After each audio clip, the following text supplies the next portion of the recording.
আমি কি আসতে পারি স্যার? এই হচ্ছে এই শহরের সব থেকে বড় লোকের ছেলে বন্টু। হ্যাঁ, আসো আসো। আমি কি আসতে পারি স্যার? এই হচ্ছে মধ্যবিত্ত পরিবারের একমাত্র মেয়ে। এরা দুজন খুব ভালো বন্ধু। বাচ্চারা, টিফিনের সময় হয়ে গেছে।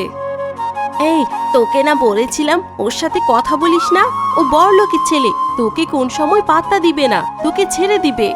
আমি তোমার জন্য পিৎজা এনেছি। আমি তো শুধু ডাউল পরোটা আনছি। আচ্ছা, তুমি আমার পিৎজা খেয়ে নাও আর তোমার ডাল পরোটা আমাকে দাও। স্যার আপনি? তোমাকে না বলেছিলাম ওই বড়লোকের ছেলের সাথে না খেলতে? এইসব বড়লোকের ছেলেরা কখনো ভালো হয় না। ভালোই ভালো ওর সাথে আর কথা বলো না। এরপর কি হয়েছিল তা দেখার আগে এই ছবিটিকে ভালোবেসে থাকলে ভিডিওটি লাইক করে চ্যানেলটিকে সাবস্ক্রাইব করে দাও। এই দেখো, বান্টু আমাকে এটা দিয়েছে। হ্যাঁ, বান্টু একটা বড় লোকের ছেলে। তোমাকে না বললাম ওর সাথে মিশো না। তুমি কি সবকিছু দেখতে পাচ্ছ? দেখছো? তোমার এই হালেও একবারও তোমার বন্ধুটা আসলো না। সেই বড় লোকের ছেলে, দেখছো কি স্বার্থপর? কি রে, এটা বান্টু লাগলো না? দেখি তো। এ কি বান্টু, তুমি এখানে?